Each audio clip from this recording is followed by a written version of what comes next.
आज के इस वीडियो में आपका स्वागत है और आज हम अमेज़ॉन और फ्लिपकार्ट के बीच में कंपैरिजन करेंगे इन चीज़ों के बेसिस पर। Amazon and Flipkart comparison for sellers on the basis of listing, logistic, strictness, payment, seller support, return policy और कंपटीशन। तो ये जो क्राइटेरियाज हैं मैं इनके बेसिस पे इन दोनों ई कॉमर्स कंपनी का कंपैरिजन करने वाला हूँ।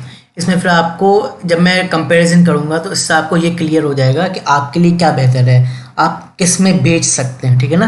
मतलब आपको किस ई कॉमर्स कंपनी अपने लिए ज़्यादा सूटेबल लग रही है, ठीक है ना।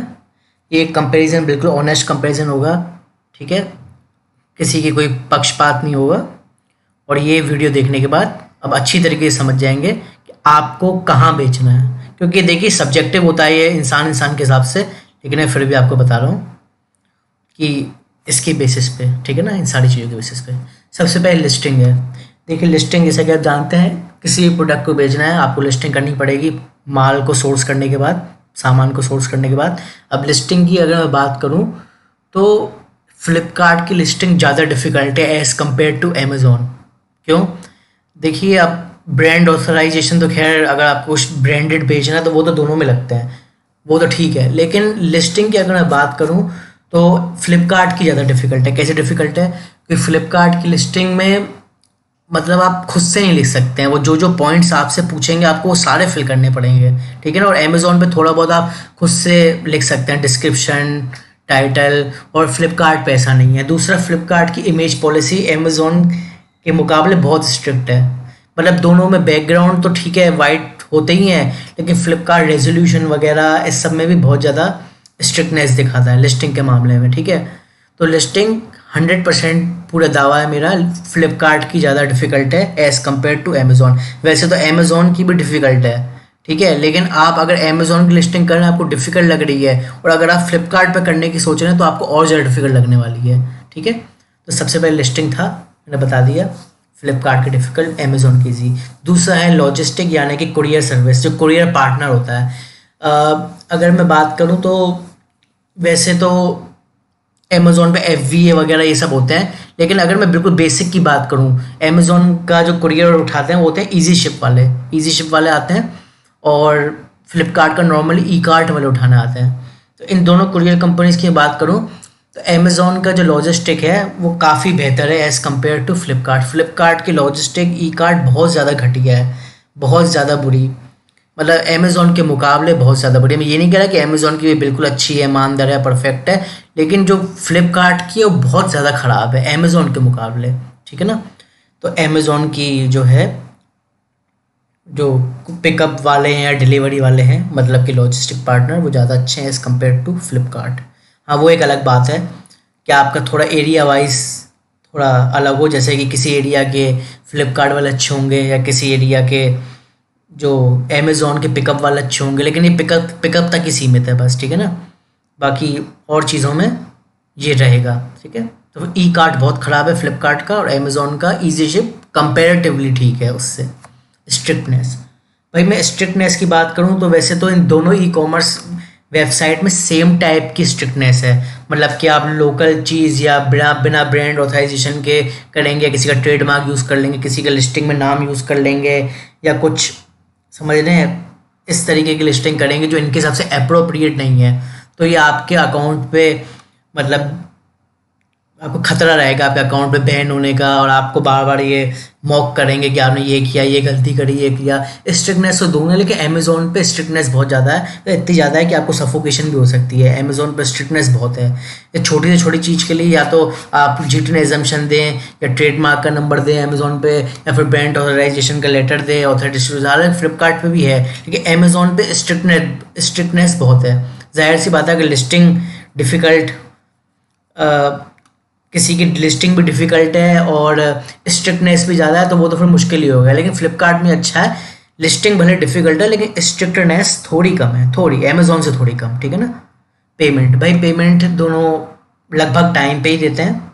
अमेज़ॉन तो बिल्कुल जिस वक्त जिस समय आनी हो तभी पेमेंट देता है। फ्लिपकार्ट भी ऐसे ही होता है, कभी कभी किसी के अकाउंट में प्रॉब्लम आ जाए, वो टेम्परेरी बात अलग है, लेकिन पेमेंट में दोनों ठीक है, ठीक है ना। सेलर सपोर्ट जो है दोनों का बहुत ज़्यादा बुरा है, लेकिन फिर भी मैं पूरा आश्वासन देता हूँ आपको, पूरे यकीन दिलाता हूँ कि अमेज़न का जो सेलर सपोर्ट है बहुत ज़्यादा बुरा है। ठीक है, मेरे ख्याल से इनकी वजह ये हो सकती है कि इन्होंने स्टाफ कॉस्ट कटिंग की वजह से इतना अच्छा स्टाफ नहीं रखा है। सेलर सपोर्ट अमेज़न का ज़्यादा ख़राब है फ्लिपकार्ट से। मैं ये नहीं कह रहा कि फ्लिपकार्ट का नहीं ख़राब है, लेकिन अगर आप अमेज़न से सेलर सपोर्ट से कुछ उम्मीद लगा रहे हैं कि आपको मदद मिल जाए तो थोड़ा मुश्किल रहेगा आपके लिए। हो सकता है आपको थर्ड पार्टी सर्विस लेनी पड़ जाए, आपको कोई प्रॉब्लम हो। लेकिन जो है अमेज़न का सेलर सपोर्ट बहुत ख़राब है, फ्लिपकार्ट का अमेज़न से थोड़ा ठीक है। ठीक है, रिटर्न पॉलिसी। रिटर्न पॉलिसी की अगर बात करूँ, रिटर्न पॉलिसी मतलब ये उस बेसिस पर है कि कस्टमर, सबसे ज़रूरी है कि मतलब कि कस्टमर कितनी फ्रेंडलीनेस है कस्टमर के साथ। देखिए, कोई ई कॉमर्स जितना ज़्यादा कस्टमर्स के रिटर्न्स पे फ्रेंडलीनेस दिखाती है, बहुत ज़्यादा ढीलापन दिखाती है, उतना ज़्यादा सेलर को परेशानी होती है। ठीक है, वैसे तो रिटर्न पॉलिसी सबकी सेम होती है। हाँ, किसी में टाइम का फ़र्क होता है, जैसे कोई ज़्यादा टाइम देता है रिटर्न के लिए, कोई कम देता है। ठीक है, तो इस बेसिस पे फ्लिपकार्ट के कुछ प्रोडक्ट पे सबसे पहले तो कम कम समय का टाइम देते हैं रिटर्न करने के लिए। लेकिन अगर मैं आपको बात करूं तो सबसे ज़्यादा आसान रिटर्न करना अमेज़न पे। फ्लिपकार्ट पे थोड़ी बहुत आनाकानी हो जाती है, समझ रहे हैं। जैसे कि आपने रिटर्न किया फ्लिपकार्ट के लिए, फ्लिपकार्ट का लॉजिस्टिक उठाने ही नहीं आया रिटर्न को, समझ रहे हैं। और मतलब जब तक उठता नहीं है तब तक पैसे भी नहीं मिलते। क्या अब उठाने नहीं आया, लॉजिस्टिक ख़राब है क्योंकि, समझ रहे हैं, या फिर अ, थोड़ा प्रूफ ज़्यादा मांगेंगे फ्लिपकार्ट वाले, एक बार में मानेंगे नहीं, या आपको कॉल करके पूछेंगे क्या दिक्कत आ रही है। अमेज़न पे तो बिल्कुल ईज़ है, मतलब रिटर्न पॉलिसी अमेज़न की मेरे ख्याल से दुनिया में सबसे ज़्यादा स्मूथ है। अमेज़न की रिटर्न पॉलिसी कस्टमर्स के लिए, तो ये एक नेगेटिव पॉइंट है अमेज़न का। और अमेज़न से सब सीखे हैं, सच बताऊँ तो ये रिटर्न पॉलिसी वगैरह इतनी ज़्यादा स्मूथ बनाना। तो अमेज़न की रिटर्न पॉलिसी बहुत ज़्यादा कन्वीनियंट है, बहुत ज़्यादा स्मूथ है, जो कि सेलर के लिए अच्छा नहीं है। और फ्लिपकार्ट की कंपैरेटिवली थोड़ी कम है। वैसे तो फ्लिपकार्ट की भी ऐसी ही है, लेकिन किसी केसेस में मैंने क्या बताया, मतलब रिटर्न पिकअप करने नहीं आएंगे इनके कुरियर बॉय, या फिर थोड़ी बहुत आनाकानी करेंगे ये, या किसी किसी प्रोडक्ट में अमेज़न के मुकाबले कम टाइम दिया है, किसी किसी में मतलब ढूंढने पर मिलेगा ऐसा। ठीक है ना, तो इस तरीके का है रिटर्न पॉलिसी। दूसरा है कंपटीशन। अमेज़न पे कंपटीशन फ्लिपकार्ट से काफ़ी ज़्यादा है, काफ़ी ज़्यादा है। अमेज़न पे बड़े बड़े सेलर तो भाई क्या बताऊँ, मतलब वो तो कभी कभी पनपने ही नहीं देते हैं छोटे सेलर्स को। हालांकि ये हर जगह है, फ्लिपकार्ट पे भी होता है, लेकिन अमेज़न पे फ्लिपकार्ट के मुकाबले काफ़ी कंपटीशन है। ठीक है ना, और फ्लिपकार्ट पे कम है। ठीक है, तो ये है, मैंने आपको बताया लिस्टिंग के बेसिस पे। मैंने बताया कि अमेज़न की जीत हुई। ठीक है, लॉजिस्टिक के बेसिस में भी अमेज़न की जीत हुई, स्ट्रिक्टनेस में फ्लिपकार्ट की जीत हुई, पेमेंट दोनों का सही है, इसको मैं कुछ नहीं कहना चाहूँगा इस पर। सेलर सपोर्ट फ्लिपकार्ट का ठीक है, रिटर्न पॉलिसी फ्लिपकार्ट की थोड़ी एक बार को वीक हो सकती है, कंपटीशन अमेज़न पे ज़्यादा है।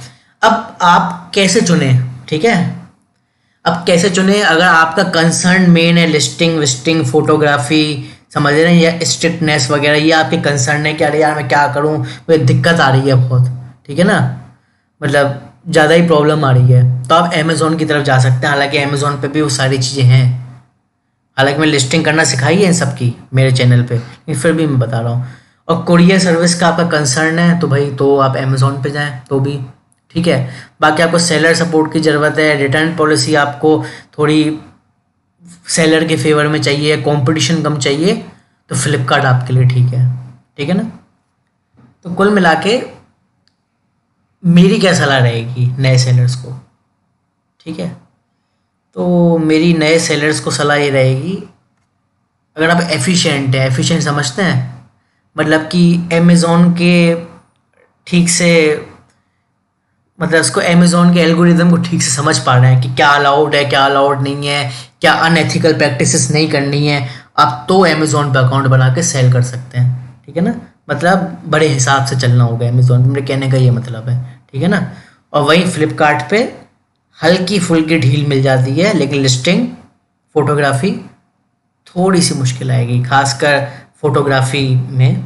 लिस्टिंग तो चलो कोई बात नहीं, जो जो पूछते हैं आप अपने प्रोडक्ट का ढूंढ ढूंढ के देख लेंगे, वो थोड़ा एक बार को मैनेज हो जाएगा, ठीक है, लिस्टिंग का। लेकिन जो बाकी सेलर के ऊपर जो शिकंजा कसा जाता है ना जो अमेज़ॉन की तरफ से, वो थोड़ा डिफिकल्ट हो सकता है। तो भैया आपको आइडिया मिल गया है कि मैंने जो पॉसिबल बेसिस थे, वैसे तो बहुत सारी चीज़ें हैं लेकिन उनका फिर कोई कंपैरिजन नहीं है, सच बताऊं तो जो पॉसिबल और मेन चीज़ें हैं उनके बेसिस पे मैंने इन दोनों का कंपैरिजन कर लिया है। बिल्कुल ऑनेस्ट कंपैरिजन था, आपको ऐसा कहीं कहीं नहीं दिख रहा होगा कि अमेज़ॉन के नंबर बढ़े हैं या फिर फ्लिपकार्ट के नंबर बढ़ाए हैं, मैंने ऐसा कुछ नहीं है, जो है मैंने वही दिखाया है। ठीक है, थैंक यू।